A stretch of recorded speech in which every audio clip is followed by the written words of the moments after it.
সম্মানিত উপস্থিতি, আমাদের সাবেক সাংগঠনিক সম্পাদক আবু সুফিয়ান আমার পিছনে এসে বললেন 4টা 30 পর্যন্ত ভোট গ্রহণ করা হবে, এই ঘোষণাটি এখানে বলে দেওয়ার জন্য। কয়টা পর্যন্ত বলেন? 4টা 30 মিনিট। কয়টা পর্যন্ত? বাস, আপনারা সবাই সতর্ক হয়ে যান এবং 4টা 30 মিনিটের মধ্যে ভোটটা দিয়ে দেবেন। আমি কথা শেষ করে ফেলতেছি। হাসিনা পালিয়ে গেল, দেশটাকে আমাদের রক্ষা করতে হবে না? না করতে হবে না? বলেন, করতে হবে। দেশটাকে রক্ষা করতে হবে। সে কারণেই এইভাবে ভোটের মাধ্যমে নেতৃত্ব নির্বাচনের পালা। যদি এটা না হতো তাহলে পরে অনেক নেতৃবৃন্দ নাকচ হয়ে যেতেন, বলতেন আমি জেলে গিয়েছি, আমার জীবন বিপন্ন করেছি, আমি সংসার বৈরাগী হয়েছি, পুলিশ আমাকে খুঁজেছে, আমি রাজপথে ছিলাম, আমাকে দায়িত্ব দেন। আমরা জনগণের উপর ছেড়ে দিয়েছি, আপনারা আপনাদের নেতৃত্ব নির্বাচন করবেন। 2 জন সভাপতি প্রার্থী, একজন জিতবেন আরেকজন হারবেন। নিয়ম, যিনি জিতবেন যিনি প্রতিদ্বন্দ্বিতা করেছেন তাকে সাথে নিয়ে চলতে হবে। তাকে 2 জন সাধারণ সম্পাদক, 2 জন না কয়জন? 3 জন সাধারণ সম্পাদক, একজন জিতবেন, যিনি বিজয়ী হবেন, বাকি 2 জনকে পরামর্শ করে সম্মান দিয়ে শ্রদ্ধা করে তাকে চলতে হবে। সাংগঠনিক সম্পাদক কয়জন? সাংগঠনিক সম্পাদক 2 জন। যিনি জিতবেন তিনি তার রানিং মেটকে নিয়ে চলতে হবে। এটা দল, এককভাবে চলার কোনো সুযোগ নাই। আপনি নির্বাচিত হয়ে গেছেন বলে যা ইচ্ছা তাই করবেন, চলবে না। রাজনৈতিক দল, রক্ত দিয়ে মানুষ এই দলকে এইখানে পৌঁছিয়েছে, জীবন দিয়ে মানুষ এইখানে দলকে পৌঁছিয়েছে। এখনো কারাগার জিজ্ঞেস করলে বলে এই কারাগারের এই প্রকোষ্ঠ, তোমার নাম কি? বলে ব্রাহ্মণবাজার ইউনিয়ন। কারাগার বলে তোমার উপজেলা কোনটা? কুলাউড়া। কারাগার বলে তোমার দেশ কোনটা? নিপীড়িত লাঞ্ছিত বাংলাদেশ। তা আপনি বিজয়ী হয়ে গেলেন বলে আপনি তাদের প্রতি অযথা ব্যবহার করবেন না, চলবে না। সবাইকে নিয়ে চলতে হবে। আর এই যে ইউনিয়ন পরিষদের সভা করছে, বাংলাদেশের সমস্ত ইউনিয়ন পরিষদ বিএনপি নেতৃত্বে ভোটের মাধ্যমে দখল করতে হবে, অধিকার প্রতিষ্ঠা করতে হবে। এবং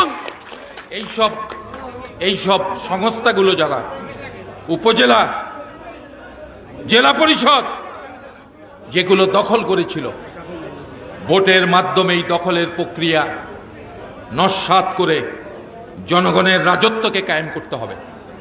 এর কোনো বিকল্প কিছু নাই। আর সমস্ত জায়গায় অত্যাচার, অবিচার, অনাচার, টেন্ডারবাজি, চাঁদাবাজি। দলকে যদি ভালোবাসেন, আপনি জীবন দিয়েছেন, আপনার সন্তান জীবন দিয়েছে, আপনি ইলিয়াস আলীকে কি তার সন্তানদের কাছে ফিরিয়ে দিতে পারবেন? বলেন, পারবেন?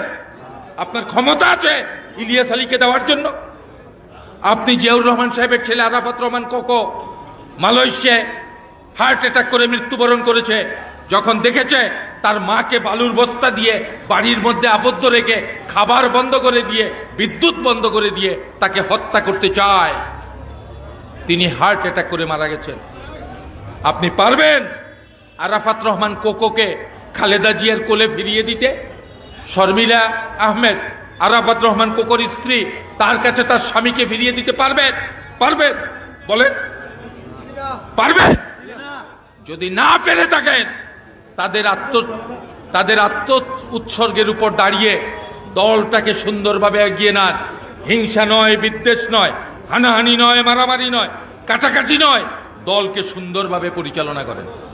দলের নীতি আদর্শের সাথে যারা যুক্ত ছিল তাদেরকে আপনি সুন্দরভাবে সম্মান দেন, মর্যাদা দেন। যারা অতীতে বিএনপি করেছেন তাদেরকে আপনি মর্যাদা দেন, সম্মান দেন। এইটা আমাদের কাজ।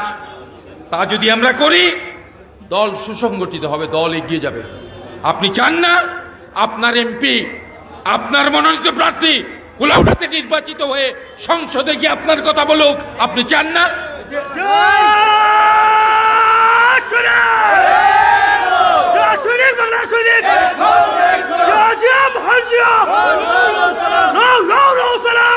জিয়া আমি আগেই বলেছিলাম, আমি অপুর প্রতি একটা অনুরোধ করি, অপুকে খুব ভালোবাসি।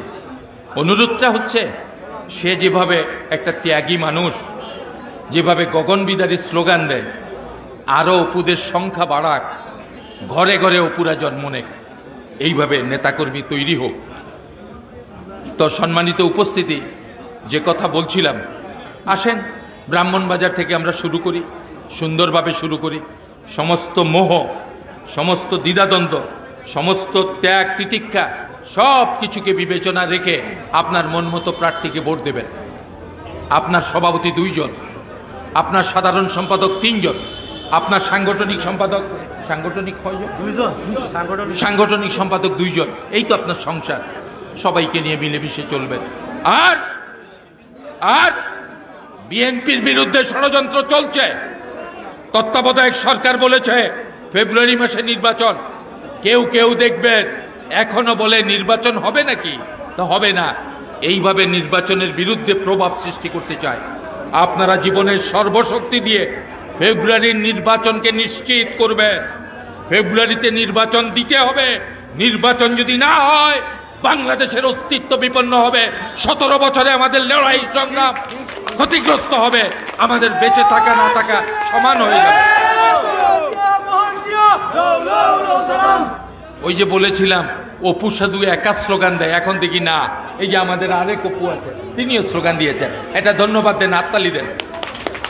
কাজেই বন্ধুগণ, সমস্ত দ্বিধাদ্বন্দ্ব ভুলে দলকে এগিয়ে নেবেন, এই প্রত্যাশা ব্যক্ত করে যারা নির্বাচনের বিরুদ্ধে কথা বলে, নির্বাচনকে বলুণ্ঠিত করতে চায়, নির্বাচনকে বলুণ্ঠিত করা মানে মানুষের মতামতকে উপেক্ষা করা, নির্বাচনকে বলুণ্ঠিত করা মানে হাসিনার নীতি আদর্শকে ঊর্ধ্বে তুলে ধরা, নির্বাচনকে বলুণ্ঠিত করা মানে মানুষ যাতে মতামত ব্যক্ত না করতে পারে সেই পরিবেশ করা।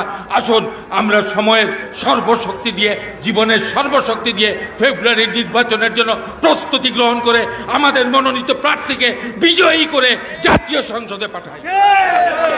আপনারা যারা দলকে সুসংগঠিত করেছেন, করে পৃথিবী থেকে বিদায় নিয়েছেন, আমাদের সামনে নাই, কুল্লু নাফসে যায়কাতুল মউত, পৃথিবী থেকে চলে গেছেন। মিনহা খালাকনাকুম ওয়া ফিহা নুইদুকুম মিনহা নুখরিজুকুম তারাতান উখরা পড়ে আমরা যাদেরকে মাটি দিয়েছি, আমাদের সেই নেতৃবৃন্দ